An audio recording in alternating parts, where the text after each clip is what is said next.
don't be afraid to be the first to try something. So again, off of our own initiative, our own campaign, some of the things is the first we've ever done. Certainly as a fresh marketing team from the start of the year, a lot of the ideas that were brought to the table from members of the team and myself were new, were fresh to the board, but we weren't afraid to try them, and some of them pulled off really well. So yeah, I think obviously plan, prepare, but be the first to try something new. Yeah, I love that.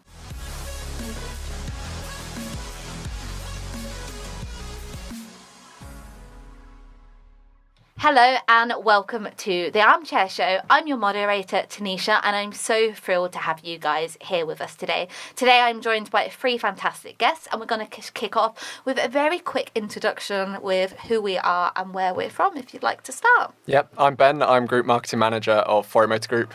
We're a dealer group, Ford dealer group on the South Coast, consisting of 9 locations, 4 of which are new car, 2 transit centres and 8 service centres. Amazing. I'm Dharmesh Mistry. I'm the head of coaching at the Unlimited Group. So we're an in-house marketing agency based at Ford UK. So we're responsible for everything dealer marketing when it comes to Ford dealers across the network. Fantastic. I'm Jeremy Evans, Chief Executive of Marketing Delivery, working with about 500 dealers up and down the country, keeping them in touch with their customers. Perfect. Thank you all for joining us today. So I know this is scary to talk about already, but 2024 is coming to an end. I don't know where it's gone. I've blinked and the year is over. So I think we're all into kind of heavily planning now, aren't we, for 2025? So where do you think dealer groups should be focused? What do you think is going to be really important that we all focus on going into the new year? So I think, we've spoken a lot this year about EV and EV adoption. It's obviously on an upward trajectory. I think a lot of manufacturers, OEMs, would like to see that increase next year. There's so many more products on the market, vehicles coming to the marketplace. So yeah, I think just how can we convince the general public, the vast majority of the general public, to try an EV, to think about an EV for their next purchase. I think, we've had the innovators, the early adopters take one on a driving one. So I think, how can we convince people who may be sceptical still that it's the right car for them? Yeah, and I think obviously with the EV product that Ford have got, how we can combat a lot of these Chinese brands that are coming into the UK market, and that that Ford is a family name and has been for over 100 years. Why they should choose a Ford over these Chinese brands that we don't know how long they're going to last, the actual product itself, and the grey areas that evolve around those products. I guess I'm going to take a slightly different view from a dealer perspective. If EVs are going to be about 20% of your new vehicle sales next year, you've got 80% of your vehicles and used vehicles and service, which probably contribute an awful lot more to your bottom line than EVs will. Yeah. So from a dealer perspective, the dealers we work with, it's all about looking at that database of their current customers, working it hard. About half of the vehicles that get serviced by our client dealerships weren't bought from that dealer group. So you've got a big chunk of potential new customers for new and used cars already under your fingertips. And as you know, at various events I've spoken to over the years, data is the key theme for me. Lots of talk about AI and machine learning. That still relies on data. The learning of the machine will be the data that's in your machine. If the data's not right, it won't learn much. So EV, I guess, is a job for the OEM. Yeah. And fighting off the Chinese brands is a job for the OEM. Ford left an open goal really by stopping making the most popular cars. So it's no surprise that consumers are forced to go and have a look at new brands because they can't have another Fiesta. So where do they go for that kind of cheaper little car if they can't go to the brand that they've always bought it from? So you're kind of forcing them to go and have a look at a BYD or something else, really. It's really great timing because yesterday we just announced the all-electric Puma Jenny. So yeah, actually, Ford's taking that on board, and we're really excited to launch that car into the marketplace. We launched it yesterday. Social media has been amazing. The reaction to that car has been outstanding. So we're really confident that car next year will be a really big seller for us. It's a beautiful little car, isn't it? Yeah, it is. In that striking kind of electric yellow colour that we've launched it in, it's really captured the attention on social. So again, just thinking about those vehicles, the Puma's the best selling vehicle in the UK. You know, there's an existing database to go after to have that EV conversation. So yeah, we're really excited about next year. Exciting. And then going into next year, is there anything new that you think that we should be looking at, whether it's technology, software, platforms? What new things should we really be including in our planning for next year? Yeah, I think Jeremy touched on it in terms of, you know, platforms and AI. I think that's, you know, we work quite closely with Google and Meta, and everything they're telling us is that it's all algorithm driven. So we give them very basic parameters and targeting, and then they go and find the customers for us. So we're trusting the machine. But how does that work in reality? You know, where are those customers? How are they interacting with the ads? Are they clicking through? Are the messages resonating? So a lot of it will be data driven and just understanding how the platforms are delivering leads for us next year. Yeah, from the internal marketing of those existing customers, again, it's back to the data. It's back to the platforms speaking to each other. So DMS and LMS systems in dealerships talking to each other, talking to third-party providers. None of the DMS systems are best in class in everything they do. And some are better than others or more open than others to allowing best-in-class third-party providers to connect. And connectivity and that multi-layered. There's no one source of truth in a dealer for one customer. It's multi-layered, whether that's your lead management system, your DMS, your after-sales system, your health check system, manufacturer data, finance data. All of that data builds a picture of the customer and the vehicle and where that customer is in their journey, be that inquiry stage or ownership stage. And the more that data can be brought together and layered together, the more accurate the communications to the customer will be, which will then bring more people into the dealership, whether it's to look at EVs, whether it's to get their existing car serviced, whether it's to look at a hybrid or a used car. But there are more sources of data per customer than ever before. And for us, certainly that's the big theme next year, is bringing all of those layers together to get as close to a one view of the customer as you can, with all the different sources of data that's available for all of those. It's something we've been working up to and working on for years, and every year we get asked the question, what's next year all about? And every year it's overlaying the next level of data and the next level of data, because the tech can now interrogate it better than ever before. You know, whether it's AI, machine learning, programmatic, algorithmic, whatever you want to call it, the use of all that data is more advanced than ever before now. So we can feed more data in, we can feed more layers in, which does mean more accurate customer comms, which does mean more people in dealerships. Yeah, I think on that as well, the customer journeys have gotten a lot longer, certainly on the EV side of things. So it's just making sure those various touch points are met, but also measured. Whether it's, you know, buying a new or used car, an EV, or servicing. I think since post-COVID, people are doing a lot more research and spending a lot more online, a lot more time online. So yeah, just making sure those various touch points are measured. I don't know whether the overall lead time has changed, or whether it's just the proportion of time exposed to a dealership has changed. So pre-COVID, an inquiry to sale period was about 3 weeks. Now it's about 5 days. The research has still been done in those 3 weeks leading up to it. It's just been done online rather than coming back and forth to the dealership and picking up a brochure. So the exposure to the dealership is shorter. So yeah, there's a lot of work got to be done in that pre-inquiry phase, if you like, where previously that would have been done by back and forth with the dealership. But those 5 to 7 days after inquiry are now so crucial that the dealerships that don't manage that successfully and don't manage the multiple inquiries on cars that they've got in stock or vans that they've got in stock are the dealerships that lose out. So really, it's a really intense period, that first week after an inquiry, to try and get that sale. And then if you can't get that sale, you know, the most popular used cars have probably got 10 or 15 people looking at it. Only one of them can buy it. What happens to the other 14 people? And the tech and the data exists to keep those other 14 people engaged with the dealership to say, here are some other vehicles we've got, here are some vehicles that have changed in price. The role of the sales exec has changed because, especially with the group stock, one sales exec in one dealership is going to find it really hard to keep up to date with changing stock on 5, 6, 10, 20 locations, but tech exists to do that. So the use of the tech to maximise that inquiry time after you've done all the hard work online to bring them into you and bring that inquiry in, it's a quite dynamic landscape at the moment. What do you think dealers need to do better? What can we as an industry do better going into 2025?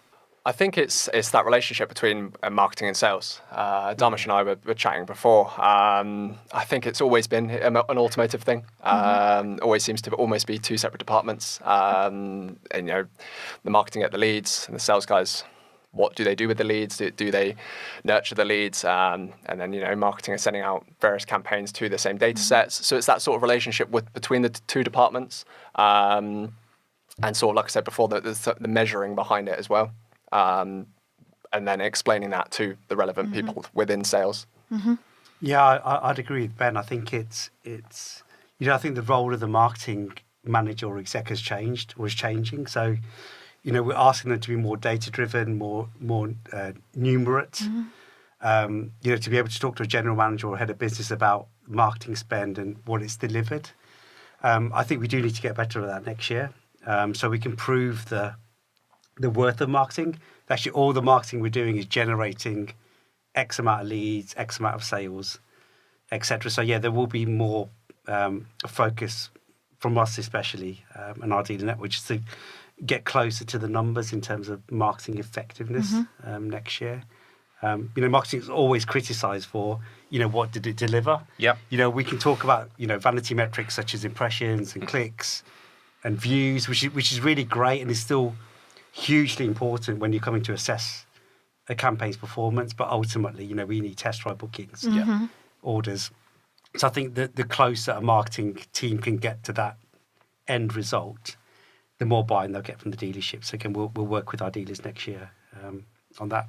Yeah, 100% agreed. The relationship between operations and marketing has got to be kind of really close-knit, so that the objectives are shared. So a successful sales objective is an achievement by both the marketing team and the sales team, rather than a marketing team, as you said, produce vanity metrics of impressions and the number of people who watched our video or whatever. Fine, how many cars did I sell? Yeah. How many services did we book? It has to feed through and we all know that those metrics are not actual vanity metrics. They are important. Sure. And we all know as marketers that you need to bring those metrics through into lead generation and inquiries and ultimately sales.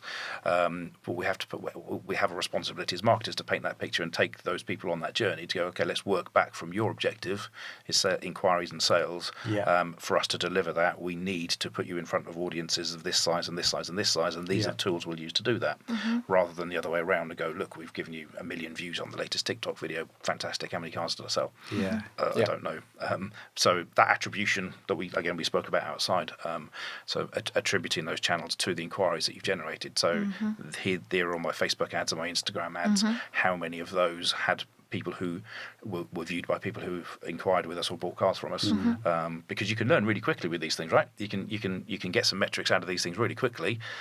Fail fast, try things. If it works, great. Put some more budget into it. If it doesn't, cut it back, try something else. There's never been a better way of attributing inquiries and leads to marketing activity now. We've got to be agile enough to jump on that and do it, haven't we?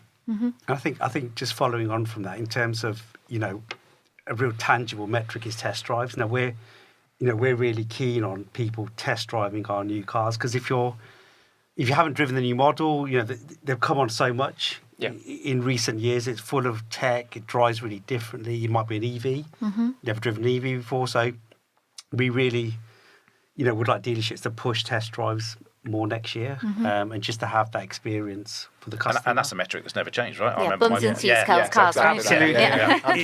It's as age as old as the hills, isn't it? That theory. But I think it's even more prevalent when it comes to EV, because people wouldn't have driven that powertrain before. So it's about us, maximising test drives. And I think there was a stat recently that said that most brand loyalty in EV market is just not there. There's they may look at 5 or 6 brands.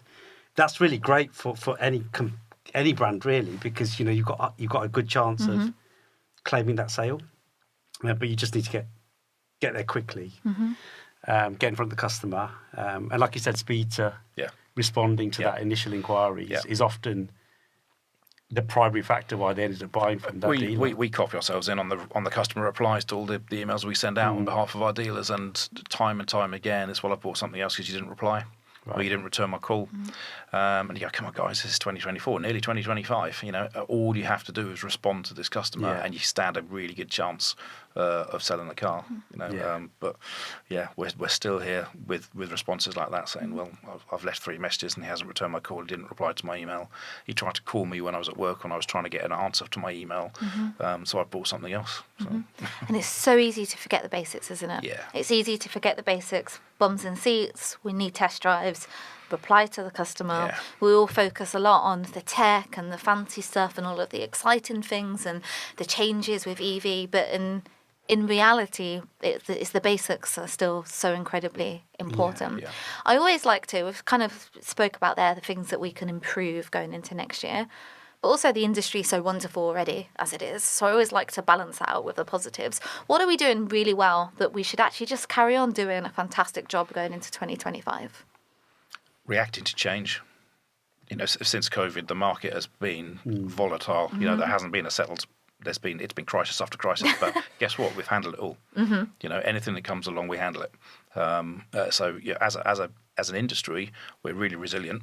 And we're really good at reacting to change, whether that is supply and whether that is customer expectations. You know, it's easy to pick out where things fall down, but actually, as an overall industry, if you look at the resilience and the ability to change and tweak and modify, and that's a real strength, I think. Yeah, absolutely. I think what we do, certainly in the Ford network, and a lot of the dealer groups do, is not only reacting to change, but our own initiatives, our own campaigns, our own content. So Ford and Dharmesh will sort of reiterate this. Ford provide a lot of marketing material. They provide a lot of campaign ideas, but we then go above and beyond and create our own ideas, our own campaigns, our own initiatives to sort of stand out, but also to reconnect with the customer. So a customer's going to see a national campaign, national advert, but they might connect better with something that's more localized and more relatable. And I think that's something that certainly in the Ford network, a lot of the dealer groups do. Yeah, no, I'd agree with that. I think our Ford dealers are exceptional in terms of content creation at a local level. You know, we really challenge them on to be on, you know, TikTok, Instagram, LinkedIn, and you know, we give them some guidance on what content to create. But they're exceptional. You know, they're taking to camera, you know, taking photographs, images. So I think that's really good because it really gives them stand out in a local marketplace. I think they do that really, really well. So they take the national message, but obviously just add on their own kind of local flavour, really. And I think a nice way to end this one is if you can give one piece of advice to dealers that are watching now going into 2025, what would it be? Get your data right. And I know it's not new advice; it's advice I give on these things every year. But it's still as prevalent as ever. When we've done data cleanses this year, we've seen dealerships with 40% of the vehicles aren't owned by the people who they think owns the vehicle. So you're talking to people about cars that they don't own anymore. You're wasting time on service calls and you know, trying to get people to book a service on a car they don't own anymore. That's all time and money and effort that could be spent elsewhere. And with the tech that's coming in all the time, the more accurate the data, the better tech can perform for you. So get your data right. Yeah. I would say probably just focus on the customer experience at the dealership. At Ford, we've got a phrase, you know, treat customers like family. And I think we do in the main, but I think it's just a case of, you know, when we do get an inquiry, kind of understand the customer's needs, concerns, around EV especially, and just how can we talk them through that and be that expert and that consultant to get them over the line, to get them to try their first EV, and yeah, just to be kind of on the phone, on email, and just getting back to them, you know, on their terms really. But I think that will be a really big differentiator next year between certain brands and certain dealerships. I'm going to take a bit of a creative spin on this, and don't be afraid to be the first to try something. So again, off of our own initiatives, our own campaign, some of the things is the first we've ever done. Certainly as a fresh marketing team from the start of the year, a lot of the ideas that were brought to the table from members of the team and myself were new, were fresh to the board, but we weren't afraid to try them, and some of them pulled off really well. So yeah, I think obviously plan, prepare, but be the first to try something new. Yeah, I love that. Fantastic. Yeah. Perfect. Thank you so much.